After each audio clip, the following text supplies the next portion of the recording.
Joining us right now, Lanny Davis. He's the former Clinton White House counsel, and he is the author of Crisis Tales. Lanny, you are an expert on crisis management, aren't you?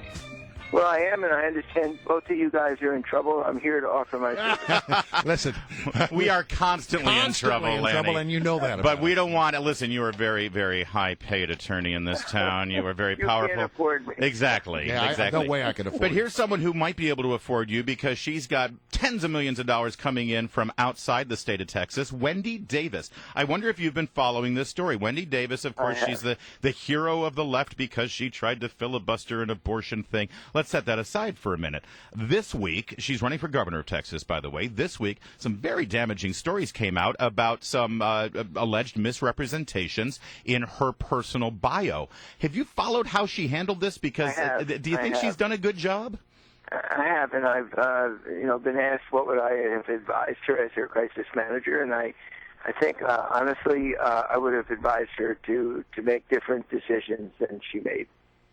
Well, can you elaborate on that? I mean, sure, what mistakes has she made? By my ideology admires her stand on pro-choice and her filibuster. I certainly admire that. But once she's caught making a mistake on a resume, which is human and lots of people make such mistakes, I think that rather than blaming the press or blaming her opponents, she needed to just acknowledge that she messed up and give credit to her husband for financing her through law school. If she had just done those two things, rather than attack, the worst thing to do when you're caught doing something wrong is to attack somebody else and change the subject. That would have been, would not have been my advice to her. I still remain an admirer of hers and want her to succeed, but I don't think she handled it well. Lanny, I heard you in an interview earlier this week, and I'm not going to hold it against you that you go on other shows, but you said something, it was really good that you did this. I love the way you summed it up. You said, when you're in a situation like this, you want to disclose as much information as possible, as fast as possible, and do it yourself. Be the one to do it. Am I summing that up right? You are. You're helping me shamelessly plug my first book when I left the White House, Truth to Tell, and the mantra that I wrote as my subtitle, sort of become the standard of my crisis management practice, which you guys ought to apply a little bit when you get into a crisis, which is when you're in a crisis, tell it early, meaning the truth. Right. Tell it all. Yep. Right. And tell it yourself. Tell it early, tell it all, tell it yourself. So do you think Hillary Clinton's done that with Benghazi? Oh, I wondered if you were going to do it. Oh, I knew we'd get there. Honestly, I think she has, but in bits and pieces. Tell it early? Are you kidding I'm me? ready to respond question by question because I've done my homework. But at some point when she runs for president, she's got only the facts and the truth on her side. At some point she's going to have to sort of do a full narrative. But she really has responded at congressional Let me hearings. set aside all of the questions that I had for you because now we've opened up a can of worms here. She goes before this thing was going really well when we were talking about Wendy Davis. No, she goes. I hooked you. She goes to the Automobile Dealers Association meeting in New Orleans and lobs out about, I have some regrets about Benghazi. No doubt. Well, okay, you know what?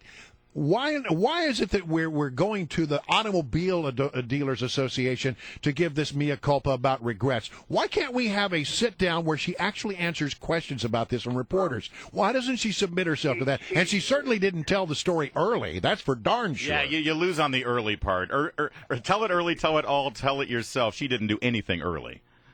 Guys, when this subject comes up, one of my best friends in the world, that I'm going to be on defense and I'm going to try to tell you the other side of the story.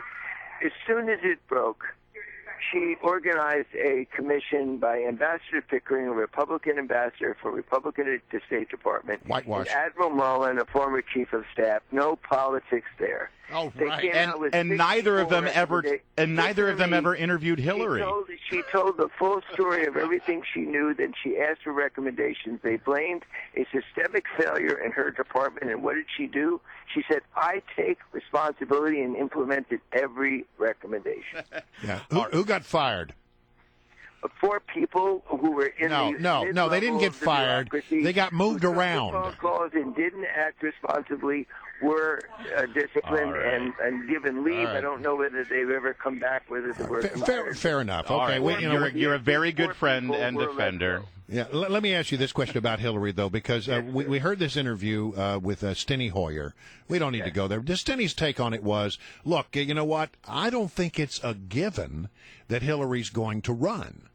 I mean, he said, and if she doesn't, then I think, I would like Martin O'Malley. Set the Martin O'Malley stuff aside for a moment. His statement was, I'm not sure it's a given that Hillary's going to run. What do you think? It's not a given. He said he supported her, sort of half empty, half full question. He said, I support Hillary Clinton for president, but it's not a given. Of course it's not a given. She better not act like it's a given. And I know her for 40 years.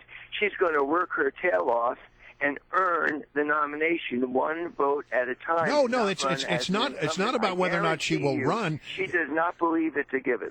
The question is, though, do you think that she is still wavering? No. Well, let me put it this way. I haven't talked to her and asked her the question, but I have signals. She came to my book party, and I asked her, what should I say?